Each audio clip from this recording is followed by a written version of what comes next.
What's up, Sweetie Squad? Hey guys, it's your girl Samantha Sweets. Okay, so I know I just put out a post, or I don't even think I uploaded it yet. I put out a post that I was not going to be filming tonight. I was not going to be filming tonight because we had a tornado watch in our area. If you guys follow the news over in the North Florida Panhandle area, there was warnings. Wait, watches. Wait, no, warnings. Warnings. I know my history. Warnings means that a tornado has been spotted. Watch means that it could occur. But yes, there was tornado warnings, so I decided to not film. And then at the last minute, I was like, you know what? I'm off work tomorrow. The warning is over, but my lighting is shot. Like, it's shot. So I'm like, you know what? But I still want to vlog for you guys. So something's been bothering me. If you guys remember, Samantha Sweets went on and talked about the Marjory Stoneman and Douglas shooting. Well, two cases have been bothering me, and I think you guys know they're very they're very high cased occurrences. They are the missing disappearance of Brittany Drexel and Jessica Chambers. Now, I have been drinking just a smidge, so my dates might not be exactly correct. But to my knowledge, Brittany Drexel has been missing for about 10 years. Jessica Chambers, she was murdered, I believe, in 2015. I want to say 16, 17, 18, 19. Yeah, I believe it was 2015. Both these women 19 years old and taken from the world so soon. So I know this is completely out of Samantha Sweet's jurisdiction and probably won't even get a lot of views. Honestly, I don't even care. I just want to vent. I want to vent because I want you guys to hear it from a regular person. I'm not a juror. I'm not a lawyer. I'm not a prosecutor. I am a regular girl who has been following this case since day one, to both cases, honestly. The first case, Brittany Drexel, she was 19 years old. She was born in Rochester, New York, and she went to Myrtle Beach for spring break. Now, she was not supposed to go to spring break. Her mother told her not to go. That case actually stuck with me. My mother embedded that case in me because she was like, Samantha, just because you're a young mom now, because yes, I was a young mom at 16, she's like, Samantha, just because you're a young mom doesn't mean that you can do what you want to do. There are still things that can happen to you. Well, she pointed out this Brittany Drexel disappearance. Brittany Drexel, like I said, she went away to Myrtle Beach. She was not supposed to go. Her mother told her not to go. She begged and pleaded to her mom, please, mom, let me go, let me go. Her mom said no. She said, okay, mom, I'll just go stay at a friend's house for the weekend, and I'll be back on Monday.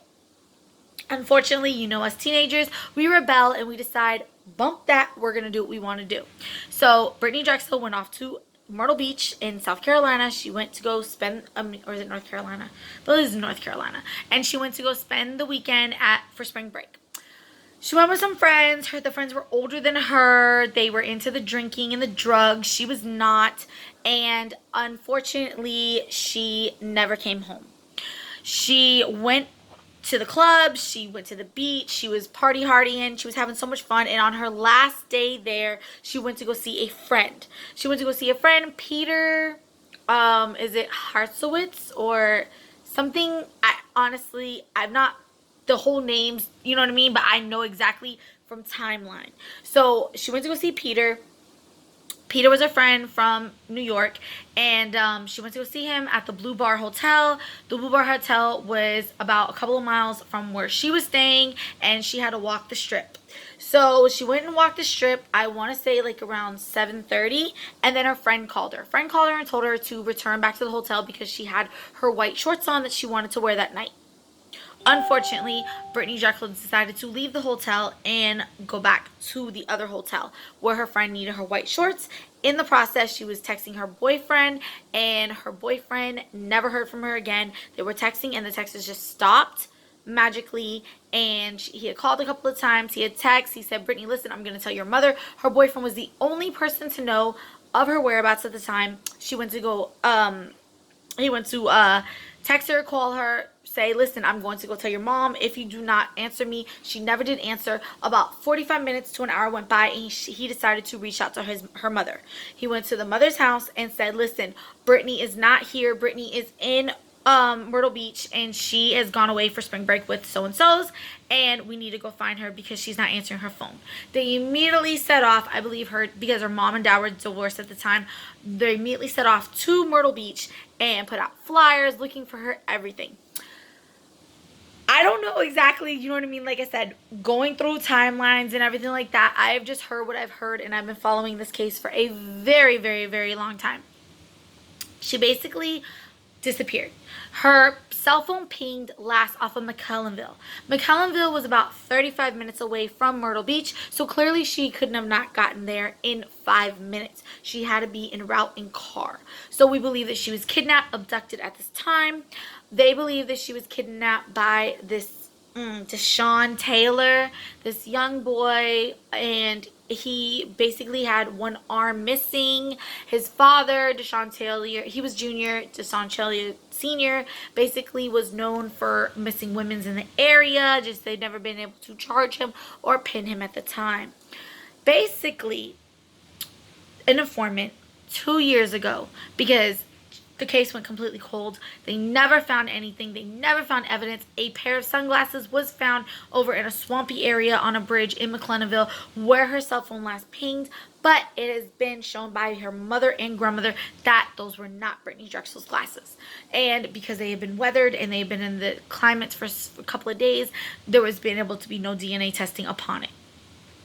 Okay, fast forward to 2000, and we're in 2019, 2017. An informant came forward and said that they saw Brittany Drexel get murdered. They said that when they went to the house, and this would have been about 3 days after her disappearance, that she was in a stash house being raped repeatedly by African American men, and that she was beaten and tried to run and escape. In the process of her trying to run and escape, she was pistol whip, which is smacked across the head with a gun and then shot in the back of the head, wrapped up in a rug, and thrown to the alligators. Now, that was 2 years ago. The case has gone completely cold. They said that they did go out to the stash house at that time, which had now been, oh my God, we got 10 years now, so it had been 7.5 years ago, and basically the stash house was now condemned. They did find DNA evidence. They are not releasing it all to the public what DNA evidence they have found. Her mother, her father have repeatedly, they've gone on Dr. Phil. They have begged the public. They have put out rewards of billions of dollars. Please, if you know something, please tell. McClellanville, if you do not know, is a very, very small town. Very small town. It is a very small town, and it's everybody that knows somebody that knows somebody that knows somebody. Kind of like the town I live in now. Yikes. Anyways, Deshaun Taylor is a very well-known man. He is very high with the authority. He was well-known with the police and somewhat of a drug dealer. So people did not want to cross him. Let's fast forward now to 2019. On Tuesday of last week, the man... Daquan Brown? Daquan Brown, who is serving a life prison sentence, who was the original informant that said that he saw Brittany Drexel die, was now polygraph tested, which, let me go back again. 2 years ago, also, when they found the stash evidence and the informant came forward, the mother and father went on Dr. Phil's show, and they did a polygraph test against Deshaun Taylor, who said he was in school at the time, which I can't see how you'll be in school on a Saturday, sweetie. But he said he was in school at the time and that there was no way he could have killed her. He did not know nothing about her except he saw her flyers, and he was missing an arm in a previous robbery accident, so therefore there was no way he could have killed her. That is what he went on Dr. Phil to say with his lawyer. Now, fast forward again to last Tuesday of 2019. The same informant, Daquan Brown, came forward, took a polygraph test, saying that he was being harassed and death threatened by people to his mother and to him. He went forward and said, listen, I will take this polygraph test and prove to you I know what happened to Brittany Drexel. He went ahead and did the testing, and in the testing, it showed that he said he did see Brittany Drexel being raped by multiple men. He did see Brittany Drexel try to escape. Now, she was not killed that day. 3 days later, she was at his cousin's house somewhere in the woods. Now, do you feel that Daquan Brown should have said something? Do you feel Daquan Brown should have alerted the police, the authorities? Of course. This is an innocent 19 Caucasian woman. Okay, I have to say that because it was nothing but African American men, and I'm not racist by all means because my son is half black. Thank you. Now, this man has seen this woman be attacked the first time, and then 3 days later, you see this innocent woman over here at your cousin's house, and you don't think to raise alarms? Apparently, she had a black eye, her clothes had been shredded, and she was standing there about to be killed. She was killed. He did say she was shot in the back of her head and then thrown to the alligators. The polygraph tested did state that that was true. We have no evidence. Is there ever going to be evidence? Honestly, I'm not sure. I'm just sick to my stomach. I've been following this case since day one, and I'm sick to my stomach because we keep getting closer and closer. And I'm actually friends with her sister and her grandmother on Facebook, and my heart goes out to the family so much. My heart goes out to the family. Like, I want to drop tears right now. The mother, the father, the I'm sorry, not brother, but the sister, the nieces, the nephews, everybody, the grandmother especially, the boyfriend. You know what I mean? I'm sure has moved on by now, but we'll never forget. Poor Brittany Drexel. Brittany Marie Drexel. She was an innocent 19-year-old girl who was taken from this world too soon. I would pray for a recovery, but I feel like it's never going to happen. And how ironic that this case is just talked about in the same week as my other case that I've been following, Jessica Chambers, who is another 19-year-old girl, but her story is a lot different. So let's get started. Jessica Chambers, she was living in rural Mississippi. She was 19 years old. She was a cheerleader. She was a very bubbly, happy-go-lucky woman. She was so popular, and she fell into the wrong crowd. She started dealing drugs and selling drugs to obviously bad people, because who does drugs? But let's get off that subject. Basically, what happened is that she met a man named Quentin Tellis. Quentin Tellis was, I want to say he was 19 at the time too, or was he 20? He might have been 20 at the time. And she only knew him for 2 weeks. Quentin Tellis had just been released from prison for a burglary and domestic violence charge. And she met him, young 19-year-old. You know us at the age, we think we know everything. We think that, oh, this is a nice, cute man, blah, blah, blah, muscles, blah, blah, blah. Okay, so she knew him. Basically, they had sex one time, I believe he said. They had sex one time. He wanted to have sex with her on multiple occasions. Text messages did show and prove. Now, they just did her court case. It was in September. Yes, September of 2018. I watched it. I watched it from top to bottom. I watched it, okay? I was appalled by his own auntie lying. Okay, I believe his sister was lying. It was unbelievable. Quentin was lying. And back in 2017, it was a hung jury. Hung jury, okay? And 2018, a hung jury. I'm appalled. I'm appalled. Basically, let me go back into the story because you guys are all like, Samantha, what happened? Basically, on December 9th, 2015, Jessica Chambers was found burned alive. Her car was set on fire. The girl was seen walking away from her car from the woods. The paramedics and fire department stated that it looked like a scene out of a Rob Zombie film, out of a Evil Dead film. She looked like a zombie walking towards these firefighters. She was burned. She was completely naked from the waist up. Her bra was torn. She had a bra, but I believe it was torn off. She was cinched. Her tongue was burnt.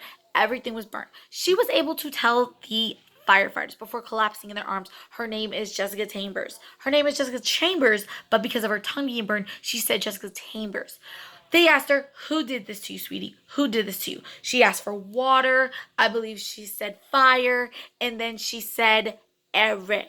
Eric or Derek. That is what she said to firefighters and police. That is what they have stated to this day. Unfortunately, the man that was accused of her crime, his name is Quentin Tellis. So if you say Everett, Derek, I don't really get Quentin out of that. But I do believe that he did that full fledged. Because when I'm watching the case, I did see that their cell phones pinpointed. He lied the very first time years ago, saying that he wasn't with her that night. He was with her early in the morning, and that was it. Now, the day plays out as this.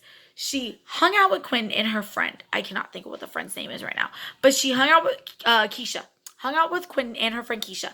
They were together early in the morning. She dropped Keisha and Quentin back off around 12. She went home. She slept for hours. She woke up at 4 o'clock by either a phone call or a text. She decided to go to the next town over, which honestly, I cannot even think right now what the next town is, but it is still in Mississippi, and go get something to eat and then get gas and come back. That is what she told her mom she was going to do. Now, Quentin never said he was with her at this time. Never did he say. He said he was at some football game in Tennessee. Okay. No, sweetie, you weren't there. It confirms you were not there. And the person you said you rode with, Mr. Big Mike, he confirmed that you were not with him. So, lies. Also, Quentin Tellis also had burns when detectives saw him. He had burns on his hand, on his thigh, and on his buttocks area. He claimed he got burned by trying to jump fire. Dum dum. I don't believe that for nothing. Basically, what the story goes is that Jessica Chambers was burned alive. She was with Quentin. They went to Taco Bell. They came back to his house. And in the process, he wanted to engage in sex. The text messages proved she probably resisted, did not want to. Somehow, some way, an altercation broke out. He choked her and she passed out. He assumed that she was dead. He drove her body to the fire site, to the murder site, if that's what you want to call it, the crime scene, okay, in her own car, drove her to the crime scene, left her there. She was still unconscious, went to walk with her keys to his sister's house. In the process, either threw them or dropped them along the way because DNA proved that his DNA was on the keys.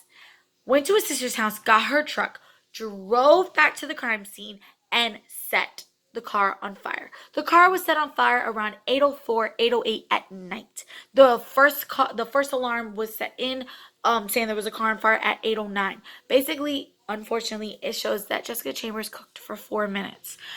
Why would Quentin Tellis have burn marks on his thighs and on his butt and on his arms if he did no such thing? Quentin Tellis then takes his sister's car and drives all the way to the next town over. Again, I cannot tell you what the town is called. I'm not really good with directions, honestly. I get lost in a wet pepper bag. He drives to the next town over and goes to get a green dot card. And he wants to send money to his other girlfriend. I think it's like Takesha, Tatasha, Tanisha, something with a T, and have her come. He sends a text message to Jessica Chambers stating, sorry babe, my friend's coming in town tonight. Sweet dreams. Talk to you tomorrow. That's the last text message or any type of service that hits Jessica Chambers' phone. Why? Because the fire had hit it at that point. Again, the firefighters arrived at the scene. They are trying to disperse the flames in the car, and Jessica Chambers is seen walking on the other side of the road, coming out of the bushes. Nobody knows why she was on the side of the road when the fire of the car was on this side of the road. That is a question that nobody can really ever answer. Again, like I said, she collapses and she says that her person that killed her is Eric or Derek.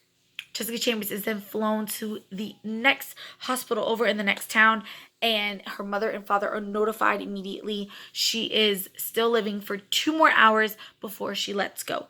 It is told that her mother arrived to the hospital, hugged her, kissed her, and said, "It's okay, baby. If you need to go, go. I don't want you in pain anymore." And as a mother, I can't imagine her heart breaking as much as she did that day. Jessica Chambers passes away around 2:02 in the morning that day, the next day. Quentin Tellis is then questioned, and he's seen on surveillance at the gas station that's right across the street from his house. The surveillance cameras are right there, so they were able to see Jessica Chambers' car going in and out that night. They also were able to pinpoint their cell phones together at that time of night. But unfortunately, in this whole trial, Jessica Chambers stated with her mouth being burned, which doctors and physicians came forward and said, speech impairment people said it is impossible with your tongue to be burned. She was with 90-degree burns. That her tongue was able to enunciate anything. So by her saying ever or never, why not her saying tele, right? His name's his name is Quentin Tellis. Maybe she didn't even know his first name. They only knew each other for 2 weeks. I'm just saying. Why does this come to Samantha Sweet's mind right now? Well, last week, Mr. Quentin Tellis was charged with the crime of a Japanese student who was 33 years old named um, Jinsei Taiyo. Shinsei Taiyo, something in that form. Basically, he was found with her credit card. She was found dead, stabbed 33 times, and this was 2 years after or a year after Jessica Chambers' death. I'm so sorry, guys. Honestly, I just wanted to get on here and vent, but I believe it was either Ming Chai Yo, that's her name, about a year or 2 years after the date of Jessica Chambers' death. He was found with the credit card. He denied it, said he found it in a trash can. Well, last week, it showed that their cell phones pinpointed at the same time around the time that she was killed at, oh my god, oh, scary. Thought someone was flying me or something. At 8:08 in the morning, it was shown that their cell phones pinpoint together. Also, she had Chase Bank and he did not. So what are you calling Chase Bank for, Quentin? What are you doing? So basically, he was charged. It says that he has a life sentence now. So the reason of my story is, unfortunately, yes, Miss Jessica Chambers did pass due to this monster. That, by the way, the jurors were found out to be uneducated about the crime or the case. How can you be a juror and be completely oblivious to the case? Morons. Okay, then, hi. He's found with a dead woman's credit card. That doesn't raise flags. So, good thing that researchers looked into it this time. They really studied their facts. The jurors studied their facts. And he is being charged. Do I feel like Jessica Chambers did get justice? No, I don't in some way. But in some way she did, only because he is now locked away, so he can't do this again. He is a monster. A serious, deranged, evil monster. And I'm so blessed and so glad he is put away so he cannot harm another female again. Did 2 women have to die for it? Yes. But should we be more aware of who we talk to and give our numbers out to? And to, I mean, I'm not saying this was Jessica's, you know what I mean, fate or problem, or this is the reasoning. No, she was an innocent woman and she was wanting to get to know somebody. But we have to be severely careful who we're trying to get to know, honestly. And to me, that's the main reason I'm coming on here right now.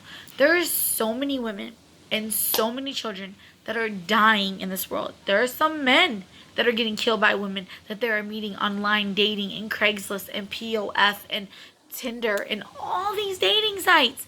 Guys, be aware. Open your eyes. There is not the nicest people out there in the world anymore. Back in the day, my mom used to tell me she could ride her bike to the corner store and come home. Not anymore. You better have your mama drive you up to the gas station and get some gum.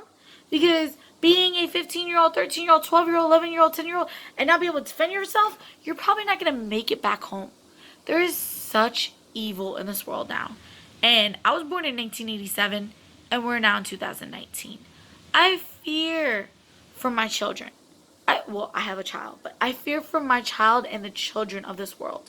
I fear. I honestly do.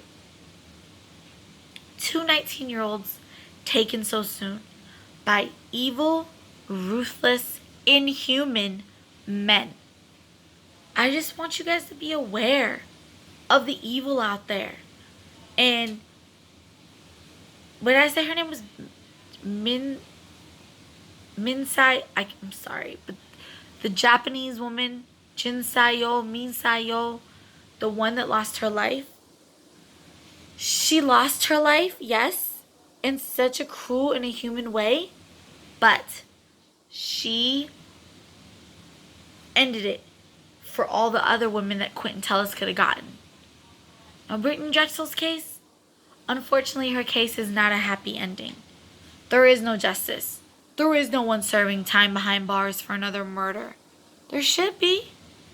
People, you need to come forward. What if that was your daughter, your sister, your mother, auntie, niece's grandma? Put yourself in the other person's shoes. I know you're scared, but what's right is right and what's wrong is wrong. I pray someone comes forward and tells the truth, and that they lock those monsters up in McLennanville for good. And Brittany Drexel's family and her finally can rest. She can rest in peace, and they can have justice. If you ever follow Brittany Drexel's case on Facebook, you will see my name throughout every single post. I actually made a meme. It says, "We won't silence our voices until you silence us with justice." That's right. I said it. And they're going to start making t-shirts and billboards, I hope. I just want them to just get it out there. It's not wrong to be right, or to tell the truth, or to bring an evil man to justice. Jessica Chambers, baby girl, I pray you're resting in peace. I'm so sorry for what you had to endure. But your mother and father have been fighting for you since day one. And in some weird way, I feel you can finally rest in peace. Especially knowing that that monster is behind bars. So again, guys, I'm sorry this isn't a makeup tutorial or a makeup vlog. But Samantha Sweets needed to get deep. I needed to tell you what I was feeling. And these crime cases, they touch me so near and dear to my heart. And I don't want to see any of my Sweetie Squad or any person go through that in life again. Unfortunately, it will. But I'm hoping and praying that my words can be some type of prevention. Alright, guys. I'll see you on the next vlog. Bye.